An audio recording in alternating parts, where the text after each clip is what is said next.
bahwasanya matahari, bumi, dan rembulan merupakan makhluk-makhluk Allah Subhanahu wa Ta'ala.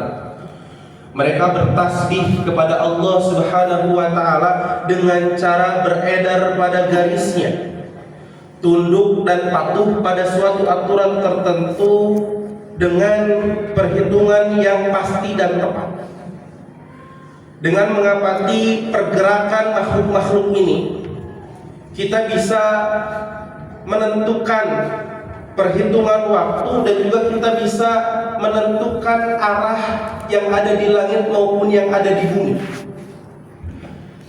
Bisa saja sekali-kali ketiganya ini berada pada posisi sedemikian rupa.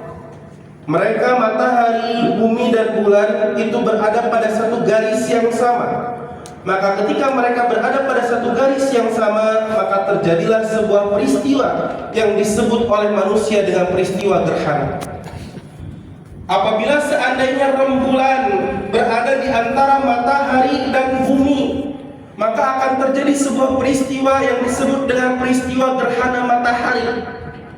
Ketika bumi berada di antara matahari dan rembulan, maka terjadilah sebuah peristiwa yang disebut dengan peristiwa gerhana bulan.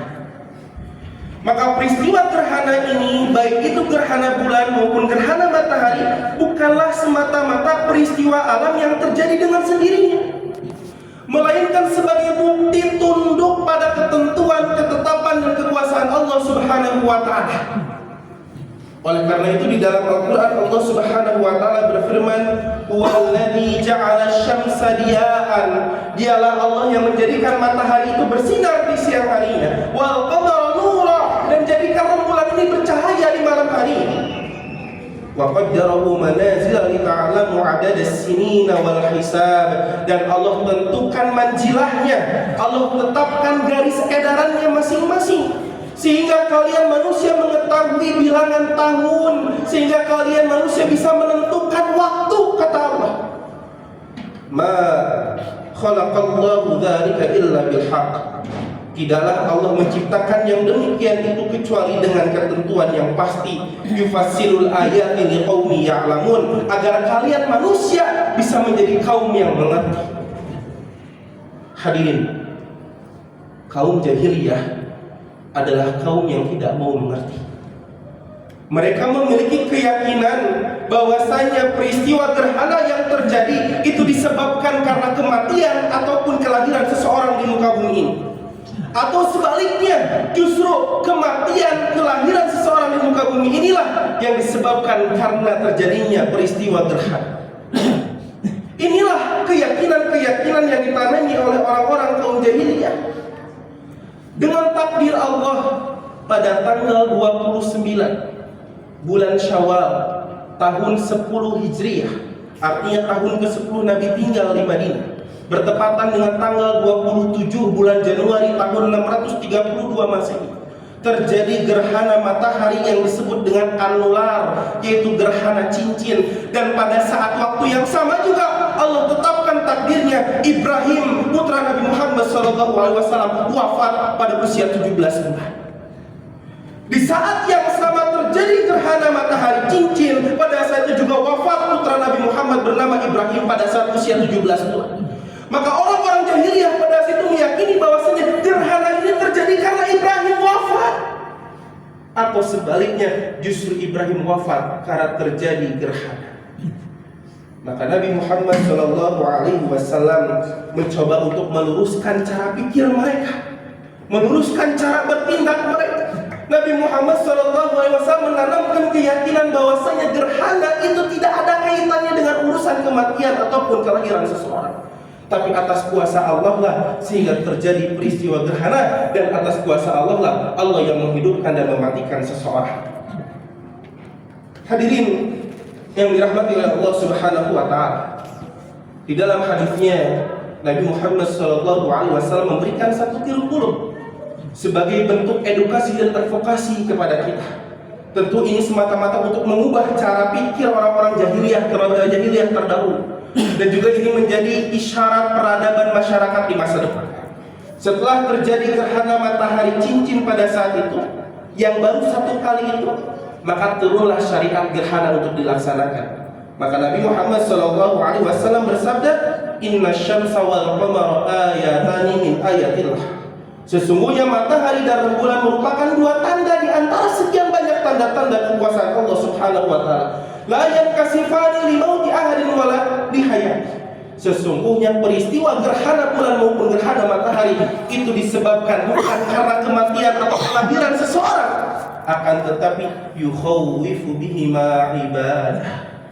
Itu sebagai bentuk pelajaran, sebagai bentuk peringatan dari Allah kepada hamba-hambanya. Allah sengaja tanamkan rasa takut kepada hati-hati hambanya. Supaya apa? Hambanya mau sadar. Supaya apa? Hambanya mau tambah beriman. Supaya apa? Supaya hambanya itu menanamkan keyakinan yang sedemikian rupanya bahwa saya tiada yang berkuasa di alam semesta ini kecuali hanya Allah Subhanahu wa ta'ala.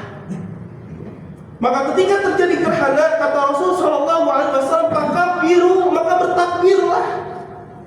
Hadirin, kita bisa lihat hadirin, bulan ini mengelilingi bumi itu membutuhkan waktu 27 sampai 30 hari.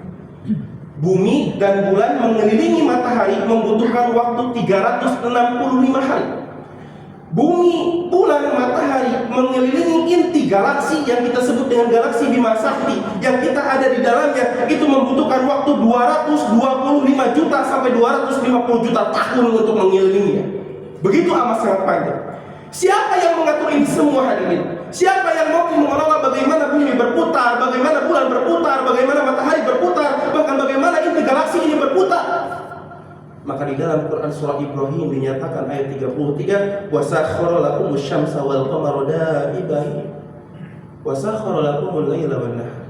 Dan sungguh Allah lah yang menundukkan matahari dan rembulan itu mereka beredar pada porosnya, beredar pada orbitnya, dan Allah Subhanahu wa taala lah yang menundukkan malam dan siang.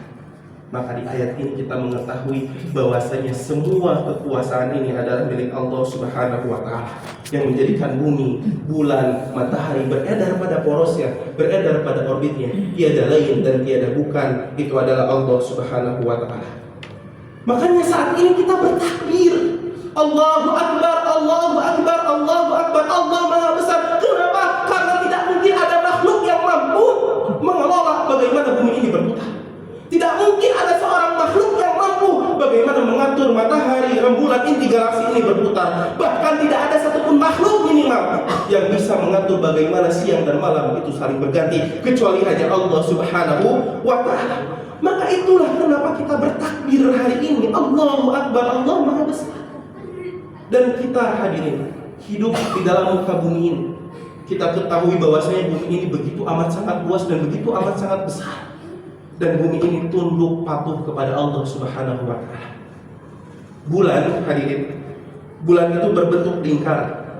Bulan itu diameternya 3.475 km dan bumi itu besarnya 12.742 km. Dan kita belum mengelilingi seluruh bagian bumi. Dan bumi ini mampu menampung manusia sebanyak 8 miliar penduduk. Begitu amat sangat besar. Artinya bumi ini jauh lebih besar dibandingkan bulan 4 kali lipat. Dan ada yang lebih besar lagi, yaitu apa? Matahari.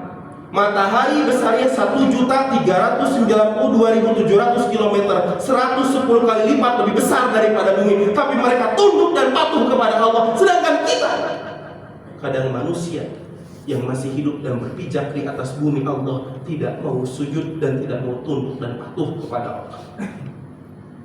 Maka saat inilah kita bertakbir, Allahu Akbar, Allahu Akbar, Allah Maha Besar. Allah yang mengatur ini semua hadirin. Bumi ke bulan itu jaraknya 380.000 km kurang lebih. Kalau dicapai dengan kecepatan cahaya itu 300.000 km. Kalau dari bumi ingin ke bulan dengan kecepatan cahaya minimal itu 1,3 detik. Tapi kalau ingin dari bumi ke matahari, maka setidaknya membutuhkan durasi waktu 8 menit dengan kecepatan cahaya. Artinya kalau kita pengen tahu berapa jarak bumi ke matahari, tinggal dikalikan saja 8 menit dikali 60 detik dikali 300.000 km per detik. Maka jumlahnya ada 150 juta kilometer. Artinya jarak bumi dengan matahari itu sejauh 150 juta kilometer. Kalau musim panas kadang kita ngeluh panas, kebayang nggak kalau Allah perdekat jaraknya hadirin? Kebayang nggak kalau matahari itu keluar dari orbitnya hadirin? Kebayang nggak kalau misalkan seharusnya terjadi gerhana berada pada satu garis lurus, ternyata satu sama lain bertabrakan hadirin?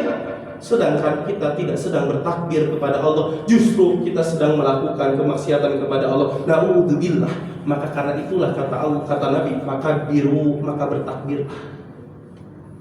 Yang kedua, ya Allah, berdoalah kepada Allah, memintalah kepada Allah, karena ini adalah waktu-waktu mustajab. Apalagi gerhana ini terjadi pada saat bulan Ramadan. Maka mintalah kepada Allah, ya Allah, hamba ini dalam keadaan saum, hamba ini sedang berada di bulan Ramadan, hamba juga sedang melaksanakan sunnah-sunnah Nabimu, melaksanakan sholat gerhana. Maka hamba memohon kepadamu ya Allah, jika permohonan hamba ini masih belum dikabul juga olehmu ya Allah, maka harus dengan cara apa lagi hamba meminta kepadamu ya Allah? Mintalah kepada Allah. Yang ketiga yang harus dilakukan adalah wassallu, dan sholatlah sebagai bentuk penghambaan bahwasanya tiada yang maha kuasa, tiada yang maha besar kecuali Allah. Dan alhamdulillah kita masih diberikan kesempatan untuk melaksanakan sholat gerhana. Yang terakhir kita persingkat yaitu watasaddaqu, dan berinfaklah. Kita tahu hadirin bahwasanya di dalam hadis qudsi Nabi SAW bersabda, Allah Subhanahu wa taala berfirman, anfik ya bani Adam, bersedekahlah, maka niscaya aku akan menggantinya jauh lebih besar. Pun begitu di dalam Al-Quran Allah menjanjikan kepada orang-orang yang mau bersedekah bahwasanya prinsip kita sedekah pangkal kaya, sedekah pangkal sukses, sedekah pangkal bahagia. Itulah yang harus menjadi prinsip untuk diri kita dan ajarkan pada anak-anak kita. Gak jadi masalah kita mengajari ke anak-anak hemat pangkal kaya, gak apa-apa. Tapi coba terapkan prinsip bahwa sedekah pangkal kaya. Jangan sampai karena hemat pangkal kaya kita jadi apa? Buntut kasiran, ya, merege hese. Jadi tidak mau bersedekah, ini yang bahaya hadir. Ajarkan kepada anak-anak kita sedekah itu pangkal bahagia, sedekah itu pangkal kaya, ya. Itulah yang harus kita ajarkan dan itulah yang harus kita lakukan ketika terjadi gerhana. Yang pertama, fakabbiru, bertakbirlah, agungkanlah Allah.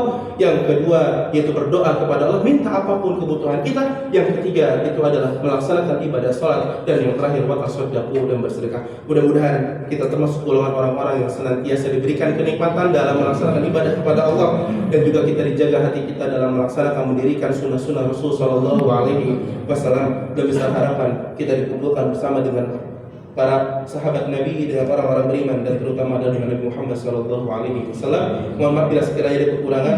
Ditutup aku qouli hadza wa astaghfirullahi wa lakum. Wassalamu alaikum warahmatullahi wabarakatuh.